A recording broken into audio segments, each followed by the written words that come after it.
Welcome back to Instagram for Bosses. I'm your host, Andrea Maree. I'm here to teach you practical tips and strategies for leveraging Instagram so you can position yourself as an expert, get more leads, and land more clients and customers.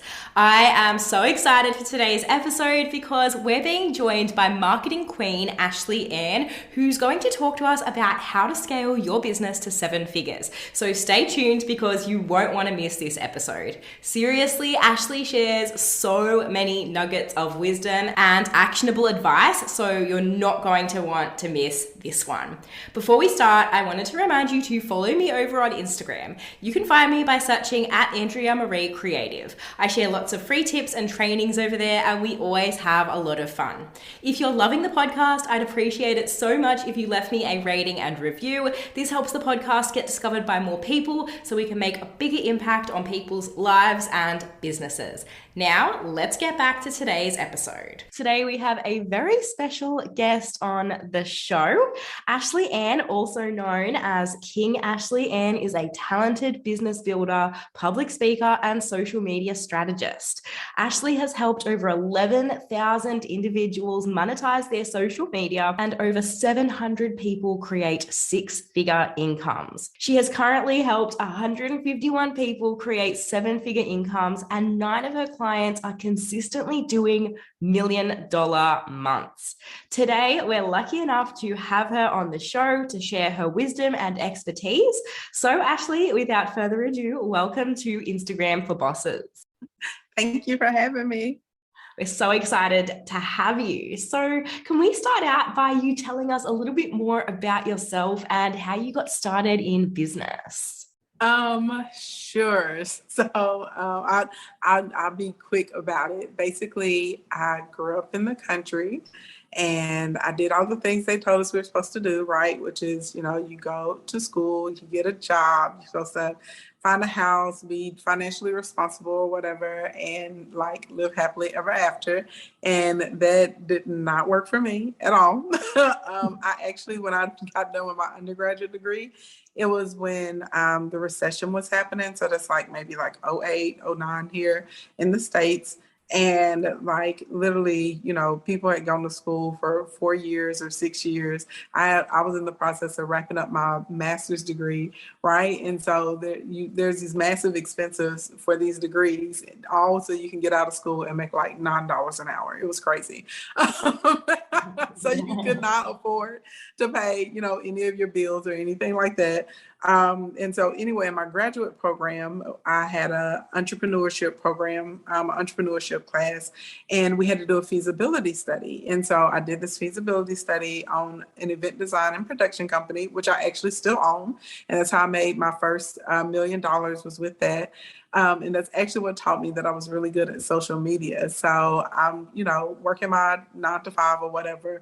And, I'm going through this course and doing my feasibility study and all the research and having to put together everything. And I was like, well, I should just try and open this company up. And I did. And it went well. And then in the process, right, I was doing everything they taught me to do in my master's program, which is advertise on billboards and radio and flyers. And, they teach you to be a mass marketer. And I don't know, how many of the listeners have ever tried that, but that just is not really feasible for most business owners, especially small business owners. And it was costing me $30,000, $40,000 a month in advertising, and my clientele was still really inconsistent. And anyway, I made a couple of posts on Facebook and nothing crazy happened. I got I don't even think I got 10 likes. But on the third post, I didn't get that many likes, but somebody slid in my DM and asked me would I plan a birthday party for them. And so that's what kind of sparked my journey into learning how to market on social media. And of course, I went from Facebook to Instagram, right? Then to live streaming and all of that. And how I learned everything about funnels. And here I am later, making millions of dollars online and helping other people do the same thing. Wow, what an inspiring story. I love that so much. And I can relate to so much of what you said about feeling that pressure to kind of just do the norm of what's expected of you, and going to school and then getting a corporate job, which is exactly what I did. So I can totally relate to everything you've said, and it's such an inspiring story. So I'd love to know how you actually went about getting your very first client. And do you have tips for new business owners who are trying to land their first clients or customers? So you mentioned that it was someone had sent you, was it a message on Instagram? Facebook actually. Oh, sorry, Facebook. No, but Instagram is like way more lucrative for me than Facebook. So it took me a minute to do the transition into the gram, but definitely glad I did. And so I will say this, and it's so unpopular, but I tell anybody free 99 leads to pay 99. And what I mean by that is I was putting my content out there for free. And this is before content marketing was like a term, right? But I was always trying to help people. So I would literally pay attention to all of the questions that I got asked, and I would provide answers. I would do tutorials. So like, let's say for instance, in the wedding and event industry, maybe I may go through the trouble and I may set up 3 different place settings. And I may say, okay, this is how you set up the place settings if your guests are having a buffet. This is how it should be for a plated dinner. This is how it is with dinner with like wine service or something like that, and I would go through and I would say, this is what this plate is for. This is what this fork is for. This is what this glass is for. And I'd be like, if y'all got other questions, ask me. So like literally just being helpful, you know what I'm saying? Like putting up here are my 5 favorite venues, inside of Texas, and my 10 favorite venues inside of Arkansas. And, just literally I'm going on a tour. I'm just trying to be as helpful as possible. And so that is what really led people to looking at me from the wedding and event side and on the consultant side, right? Because I'm one of the top social media strategists in the country, like in the States. And it's always been around just trying to service people. And so what I would tell people as far as tips, like write down every question that people ask you online or in person. It does not matter. And keep a notebook with you because your thoughts are too valuable, for you to forget them. You're not going to remember everything. So write it down and literally take those questions and use them to drive your content. If you don't have a lot of clients and customers right now, go to Reddit, go to YouTube, go to stuff like that. Type in, your subject matter, your interest matter, and immediately go to the comment section. And you look for questions and you look for comments that have a lot of traction about them, because that's a key to you creating valuable content, and it helps you establish yourself as a resource. The second thing I would say is you do things for free, but not for everybody, because don't nobody know you yet. You know what I'm saying? They don't know you. They don't care about you. But if we can find people that either one, they're going to be a good potential client or customer, if they have the idea audience that you want to serve, so they already have your niche, right? Their attention. And then the Holy Grail is a combination of someone who could afford your products or services or whatever the offer is, and they already have your audience as a niche. Those are the type of people that you're going to do things for free for, and you just say, hey, in exchange for me doing this or serving or sending you this, basically I want a shout out, or if you can tell everybody, excuse me, that I'm the person that's assisting you with this, because again, you're establishing yourself as a resource, and it's a way for you to build your portfolio and to get, in front of lots of people, so you don't have to spend, months and years trying to build or source an audience. And the third tip that I would say when you're trying to book your first client, be willing to show your behind the scenes. You know what I mean? Show yourself in the process of working, when you're building, when you're setting things up, take your audience on the journey with you, and always just couple that with a call to action. If you want to book me, if you want to work with me, click the link in my bio or DM me this particular word, right? Or check out my latest, whatever it is. So those are the 3 easiest ways to pick up clients, especially when you're new. Wow, I love that so much. So many nuggets of wisdom there. So I love those 3 tips of first, serving your audience, taking note of all the questions that you're getting asked, and even doing research. Maybe if you are newer and you haven't been asked those questions, doing some research into what people are searching for on Instagram and on YouTube and Google, and then going ahead and creating content that creates value by answering those questions. And then I loved the tip that you recommended about doing some free work at first. And, when we start out in business, sometimes you have to get started by doing that free work in order to get testimonials and in order to get recommendations and feedback from clients that you have worked with for free.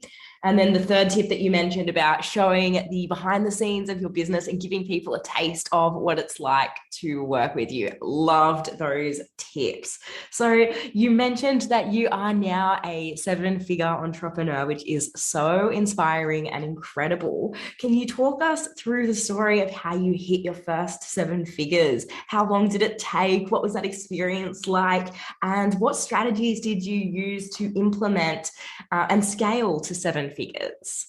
Yeah, thank you for asking that. So I'm 8 now. So I'm really excited about that. Incredible. I hit figures though in 3 different businesses. So with my physical products, I sell like planners, and I have like manifestation mugs and crystal infused water bottles and all that good stuff. And then I've done a milli too, of course, in event design and production, so in services. And then in the social media land with all the digital products and courses and classes and all of that. So the biggest pathway, because I do believe like once you hit 1 million, like you can just do it over and over and over again, because it's really about creating a system for yourself. So number one, like service is the key. People get so consumed about trying to make a sale, they don't think about serving. So I'll use the social media consulting for an example. So when I started late night business, I literally just get online. To this day, I still actually teach classes for free. I just get online and I teach for free. Anything that people are struggling with, they're stuck with, that they're having a hard time with, that they are challenged with, I will actually like break down curriculum, and I will show up every day and I will teach for free like they are paying me. Right now, of course, you have to be clear, because you don't want to put yourself in a position where you're being used. So when I'm live, that's my free, right? If you find value in it, we'll purchase this replay or purchase the series. So setting up a model that allows you to make money without it having to be a one-to-one interaction is the first thing that I would tell anybody. Like whatever it is that you do, whatever it is that you offer, is there some type of component in your business that you can send to masses of people, right? And keep them happy without you having to one-to-one do the interactions or the work, because you're one person. And so it's only so many hours in the day, and you're always going to be limited, right? You're always going to be limited on who you can serve, right? So for instance, clients that work with me and like one-to-one, and I'm consulting with them for a year, those clients are paying me a minimum of $150,000 a year. But because I'm working, but their price point is so high, I'm really involved in their businesses, I can't take on like 100 of them. You know what I'm saying? I can't take on 200 of them in a year. Like I have a cap. Like once I hit 10 or 12 clients in a year, that's it. I do not pick up any more one-to-one clients, as far as to that extent, because I don't have the capacity. So, but what does that mean? That means there's a cap on my income then, right? Mm-hmm. That means I'm only at max. I'd only be able to make in between maybe like $1.5 and $2.5 million. And I know most people are like, well, that's a lot of money and it's great. Well, it's not great if you have the capacity to do more than that, right? Mm-hmm. So if I can work with them in that capacity, and then I can still have like my power sessions and laser sessions, and then I can do group coaching programs, right? And in my groups, well, I can handle 100 or 200 people at a time inside of the small groups, right? So now that's creating another few $1 million for me in that year. And then what about all the people that can't afford to work with me as a coach, right? But they can afford my $27 products, right?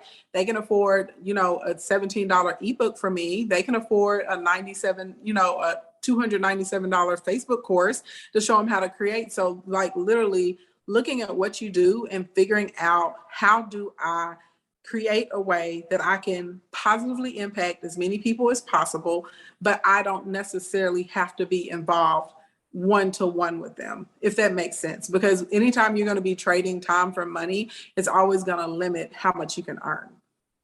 Yeah, totally. I love that advice. I think it's so powerful. What I'm hearing is thinking of ways that you can create multiple streams of income, thinking of ways that you can still serve without having to be so invested with your time. And obviously, with creating digital products and courses, you are going to be initially investing that time into creating those resources. But then once they're created, they are offers that you can go ahead and scale. So I absolutely love that advice. And I just have a question about how you manage running your business and balancing your business and personal life. Because I'm just listening to everything you're saying, and you do it. You seem to do it all. You mentioned 3 different businesses, and I'd love to just know how, as a woman, you manage running your businesses and just managing, still being able to keep a personal life and see friends and family. So full transparency, like there is no balance. I don't even strive for balance anymore. I was getting stressed out. It was giving me anxiety trying to be balanced. What I really work on now is just trying to be in synergy, right? Like I'm just going to be in the flow with what's moving the best. And so, I had to understand I was going to have to pick a side. And so that meant I can't make every birthday party. I can't make every family gathering. So prime example, this past weekend, all my cousins and my sisters, they're all together, like having a good time. You know what I mean? They were like, come over, have some drinks with us, like game night and stuff. And I really wanted to, but I was like so behind on my work and slammed. I'm like, trying to build out my team and stuff right now. And trying to put together like modules and trainings and all this kind of stuff. And I was like, I can't come. Then yesterday night, they all went to this fabulous concert, and they were like out in the park, and they were having cigars and stuff, and sitting at like a VIP table and stuff.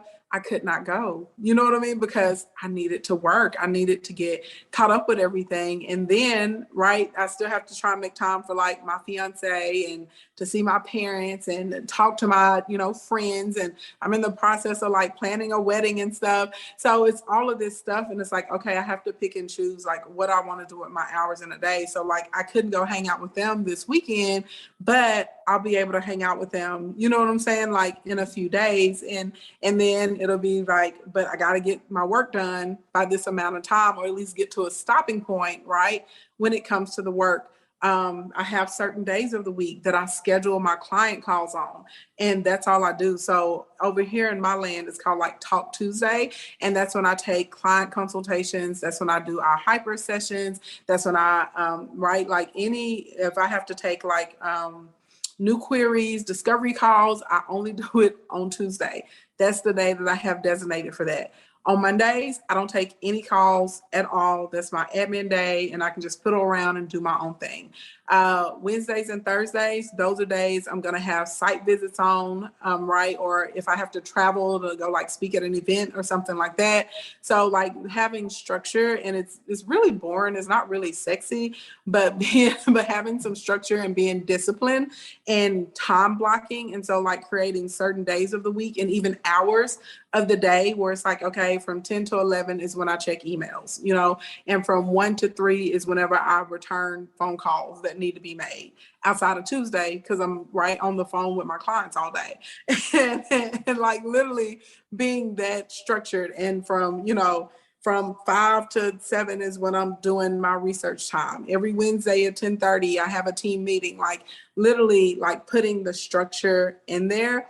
And then with the other hours of the day, it's just what's going to work the best, right? Sometimes I'm going to be able to have lunch with mom. Sometimes I may be able to have a conversation with my daddy on the phone for an hour that morning.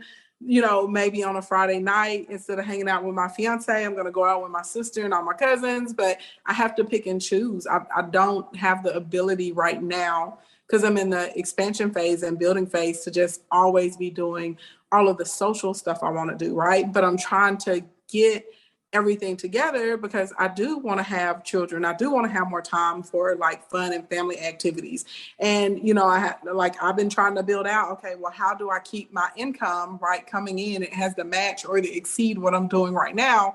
and spend less hours of the day working. Oh crap, that means I have to build a team and I have to put more people in our sales, right? And I'm going to have to get somebody to replicate being me. And now I need people to help with my engagement and help me inside of my DMs and all of that kind of stuff. It's a process. Like, and I'm not even going to sit here and try and lie and just be like, oh yes, I just have it all together and everything's balanced. It is not. It's not.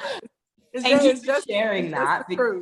Yes, well, thank you for sharing that, because it definitely makes me feel less alone. I could totally relate to, you know, that balancing act of, you know, unfortunately, as entrepreneurs, we can't say yes to every single thing that gets asked of us. And sometimes, you know, running your business does have to take priority over some of those social commitments. And I know I've definitely sacrificed in that area as well. And I think it's just a part of growing a business, and it's a part of the game. And as you mentioned, as you do expand and grow, you can put on more team members, and there's ways of helping to boost, you know, productivity. But I think it's important to get that message out there that it's okay if you don't have a total balance.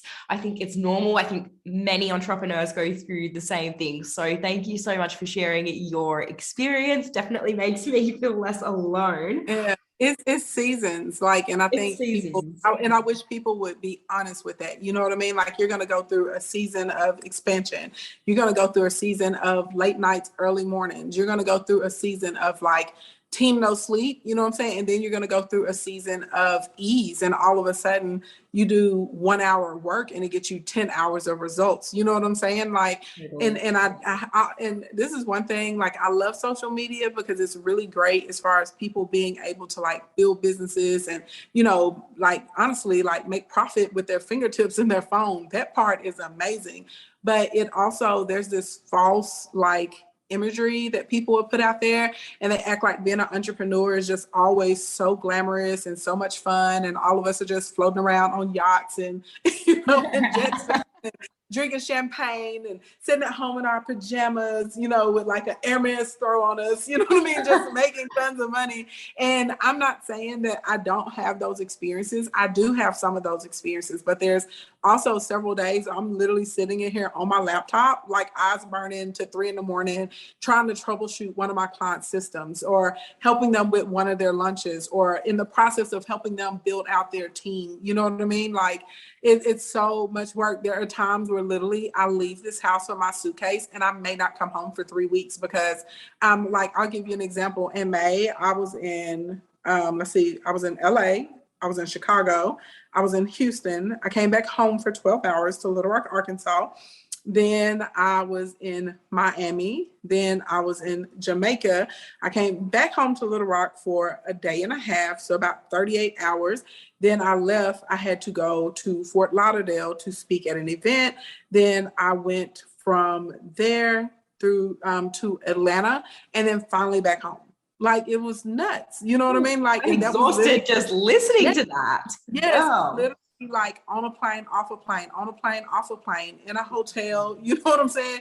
In a car, back on a plane, I'm on somebody's stage, I'm on a boat, I'm at the airport at like 3, you know what I'm saying? Like, before TSA even opens, I'm at the airport at 3:57 a.m. because I got to catch the 5 a.m. flight out, you know, so I can make my next location to get to the next stage or the next stop or the next retreat.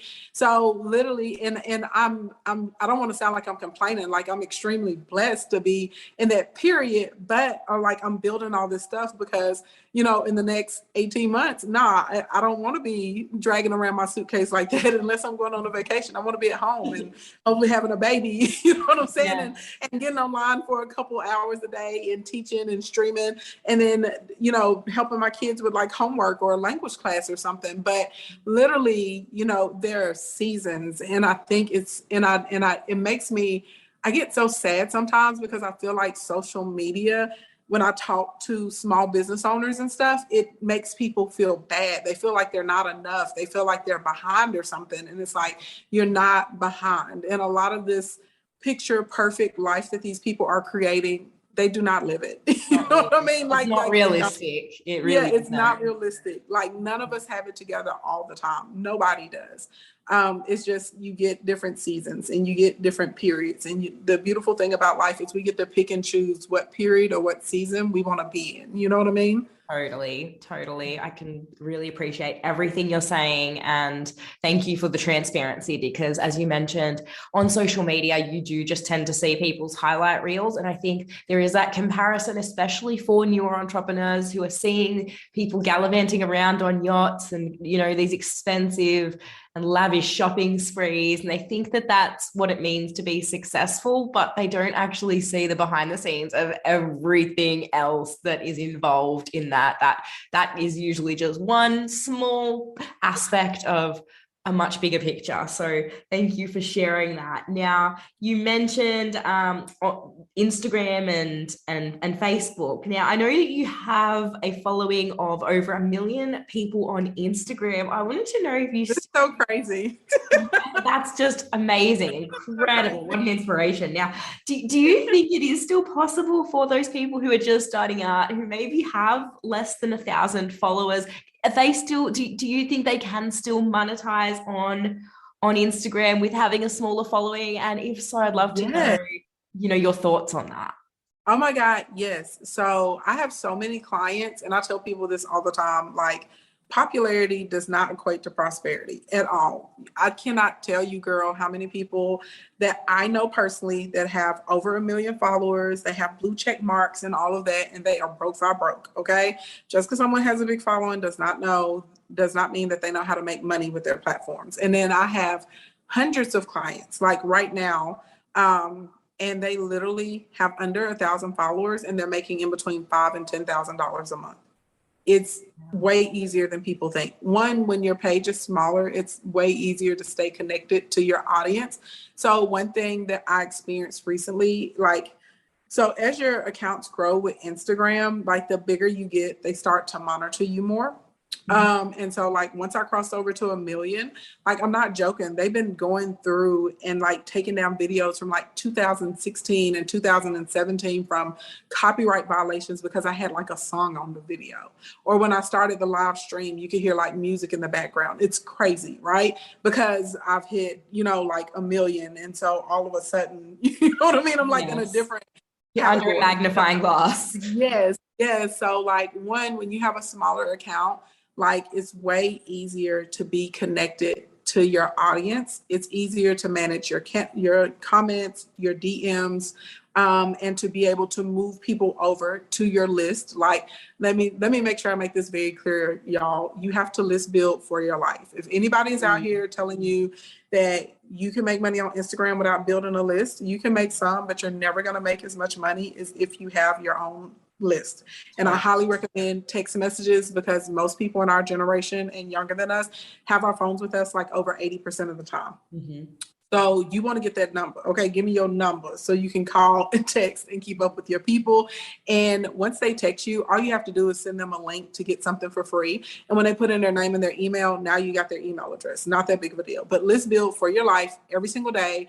Especially if you have under 1,000 followers, you have to be promoting whatever your free thing is. People love checklists, they love cheat sheets, they love recipes, they love courses, they like free classes, they like sound files. So like those are like probably I would say the top ones. But if there's an interest in it and you can give them something for free, okay, but you got to make sure like, hey, if you want this thing for free from me, I need your information so we can build a relationship with one another, because you need to be able to message them outside of social media. Literally the way that like Instagram is working right now, and it's not just Instagram. I feel like this way about like TikTok too, Facebook, YouTube, all of that. Like, you're lucky if somewhere in between 4 and 7% of your audience even see what you post. So if you're only trying to rely strictly on like your social media platform to make money, like, yeah, you're going to make a few sales when you post, but you have to remember, like, if you have 1,000 followers, all 1,000 of them didn't see it. You're lucky if somewhere in between like 40 and 100 of them saw it. Lucky if in between 40 and 100 of them saw it. But if we have people on a text message list or email list, well, now you can make the post on social media and you can write an email and add some value into the email for them. And you can shoot a text and tell them about your offers or your deals or when you're going live or where you're going to be at or whatever. So that's key number one. Most of us that make money online, that's how we're doing it. We all have a list. Like, yeah, you can get endorsement deals and all that stuff, but trust me, you would rather be making your own money with your own offers or products or services or ebooks, or I don't care, like community membership, whatever you want to do, affiliates, I don't care, but something to make your own money. That's number one. Because I made my first $35,000 on Instagram. I only had about 2,000 followers. So I didn't have, like, you don't have to have a whole lot of followers to make money. The next thing is going back to those questions, right? Because questions drive your content. There are commas in your questions, okay? So literally, whenever you're answering questions for people, you are establishing yourself as a resource. I want to stress so badly how important it is to be a resource. We are like in this weird expert culture, and everybody thinks they have to be an expert about everything. No, your job is to be a resource. Because if you're a resource, now it's like, this is my journey, or this is what I do, and I'm just sharing it with you, right? And it gives you the ability to grow. When you're an expert, like, it's really easy to get imposter syndrome, right? And for somebody to call you out because maybe there's something you're not as big of an expert in as you want people to believe. But if you're a resource and you're just answering questions and giving helpful information, people can relate to that, and you're going to build up your know, like, and trust factor way faster. And you don't ever have to be paranoid about getting exposed, or, you know what I mean? Somebody black, you don't have to worry about that, because you're just here being a resource. I'm just here serving my people and answering questions for them in the form of content. And then the third thing, like for someone that's a smaller account and you're trying to make money every day, you also have to post an offer. You have to do it. And you have to have a call to action. And this is the thing, if you're putting out that valuable content every day, so if you're offering a lead magnet, maybe you made 2 posts that were like really, you know, helpful information, maybe like a Q&A or a tutorial, or even like a relational type post, like what you had for lunch, and ask your audience what they're having for lunch, right? Something like that. Even if it's that, then realistically, when you put out that other post and you're like, hey, I got this product, come buy it, or you put up a testimonial or a receipt from it or something like that, no one's gonna care. You know what I mean? Or if you put it up with a tip or something that's informational or funny or something like that, people are gonna like it and they're gonna buy from you. So I think it's really important, you know, to get comfortable with putting out an offer, because I see a lot of people get stressed out about that. Yeah, totally. I absolutely love all of that advice that you've given. I think we are completely on the same page when it comes to this particular area. I always talk to my clients about the fact that you do not need millions of followers in order to make money online. And I always encourage everyone that I speak to not rely, not put all your eggs in one basket. Yes, this is a podcast all about Instagram, but it is so important that we diversify our audience and list build. List building is so important. You need to have your own list that you own rather than relying on a social media platform, because as much as we all love Instagram and TikTok and Facebook, we're not guaranteed that these platforms are going to be around forever. So list building is so important. So I really love that you touched on that. And I remember one of my very first business mentors that I've worked with, her name is Kim Jimenez. She always taught profitability over popularity. And that is something that has always stuck with me. And it's something that you've just mentioned too, about not worrying about those vanity metrics of followers, because as you've mentioned, there are people out there with the blue check mark and with millions of followers who don't know how to monetize their following. So it's so important that you have those key fundamentals of how to run a business and how to market your product successfully, because that's going to be more important than how many followers you have. I think if you're list building, providing value, I loved what you said about being a resource rather than an expert.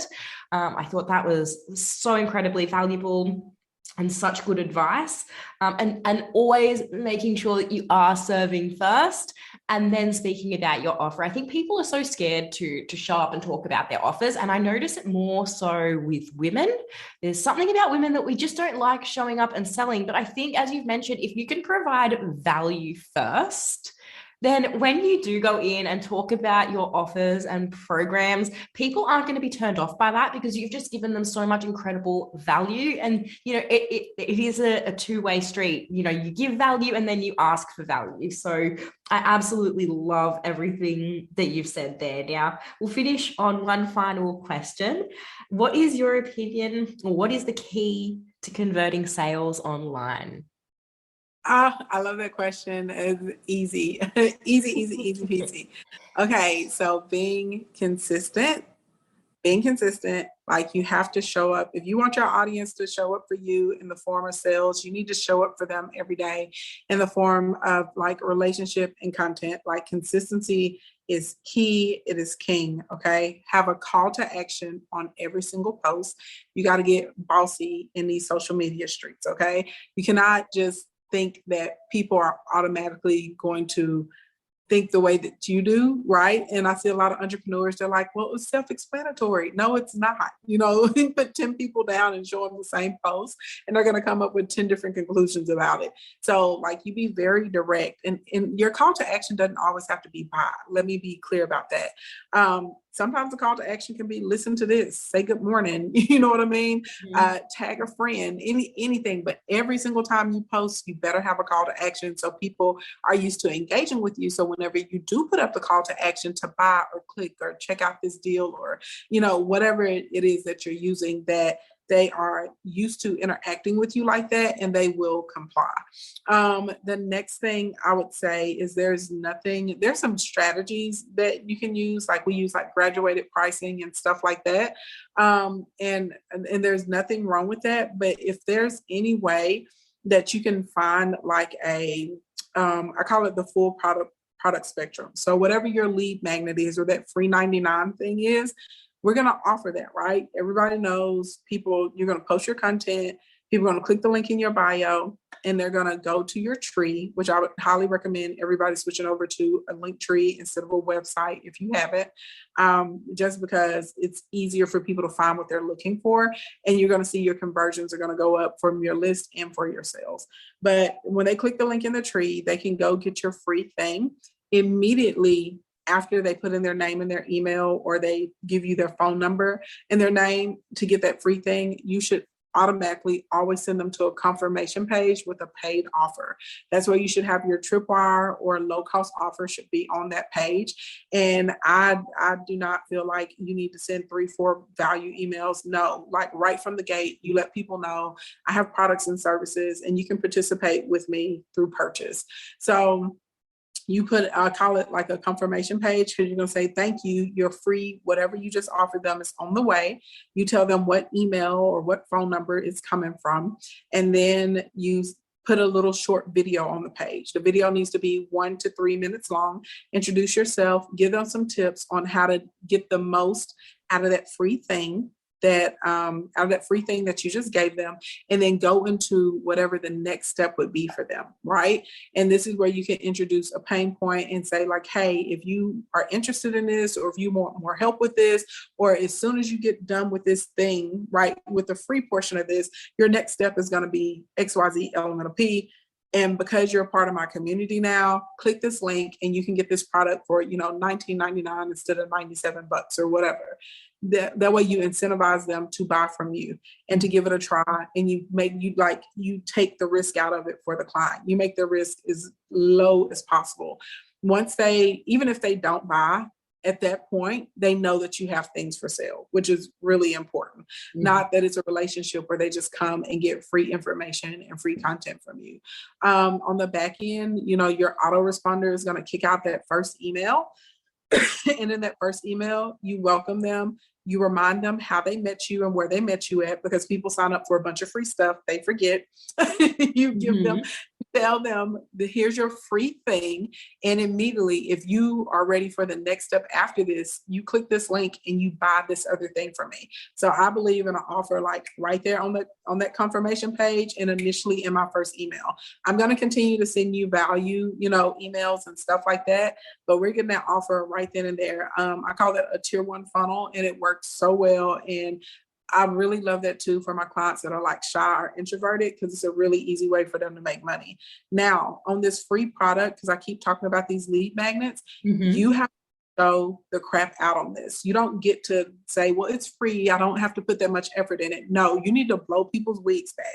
You need to try and snatch their edges. You need to do all of that because it's their first introduction to you. And if you can really like give them something that's of good quality, well, guess what? They're not going to be afraid to spend money with you now, because they're like, I got this for free. I only can imagine what I get when I'm paying for something. And so I'm always like a strategy I've always used, and I will use it until the end of the time. I am going to value bomb the crap out of you.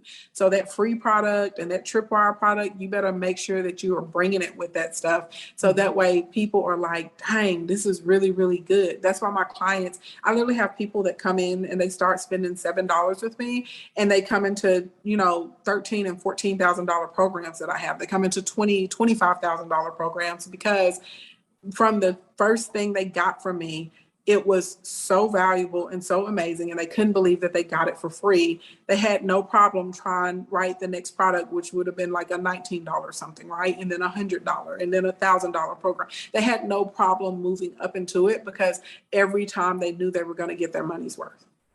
Totally. Yeah. So you've just completely blown their socks off with so much value for that free offer, and then for the lower ticket offers and the tripwire offers, so that people think, wow, like she's giving me this much value. Imagine what her higher paid programs and offers are going to be like. Absolutely love that. You've given us so many practical, fluff-free and actionable strategies that we can go away and implement. And that's what we're all about here at Instagram for Bosses. So thank you so much, Ashley, for being here with us today, sharing your stories and sharing so many valuable strategies with us.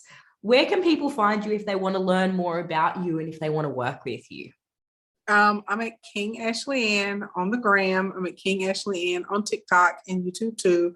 I hang out on TikTok and Instagram most. I'm getting back into these YouTube streets.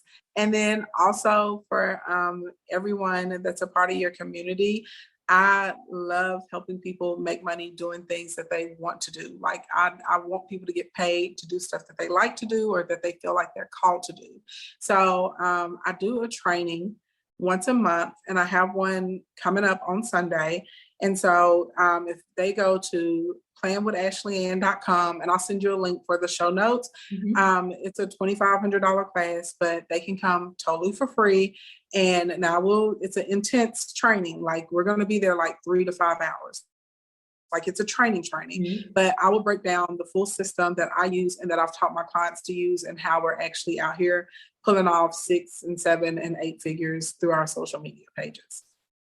Wow, that's incredible. And everyone, I will put that in the show notes. So make sure you go ahead and check that out. Make sure you attend that class, because it sounds like there is going to be so much incredible and actionable strategies and incredible value there. So thanks again, Ashley. We've absolutely loved having you on the show. Yes, I'm trying to think. I think that's going to be like 8 a.m. for y'all. Sorry, if you're in Australia, no excuses then. 8 a.m. Yeah, 8 a.m. It'll be a Monday for y'all if it's Sunday for me. Because I try and teach at 4 or 4:30 in the evening, and I'm Central Time Zone in the States. So there should be like 8:30 in the morning on a Monday for everybody in Australia. Yeah, no excuses. Get on it. Thanks, Ashley. We've absolutely loved having you on the show. Thank you for having me. I've loved being here. So that's what I've got for today's episode. If you found value in today's episode and are looking for more tailored help with your Instagram marketing, please feel free to reach out to me via Instagram DM, or click the link in the description to book a strategy call with me, where you can learn more about how I help other business owners leverage Instagram to stand out as experts and land more dream clients and customers. Make sure you head on over and follow Ashley on her social media channels. And don't forget to check out her training. Everything is going to be linked in the show notes. Thank you for joining me today. If you're enjoying the show, I would love and appreciate it if you shared it on your Instagram story. If you do share the episode, be sure to tag me at Andrea Maree Creative, because I love resharing your stories and chatting with you in the DMs. I hope you have a great day and week, and I'll speak to you soon.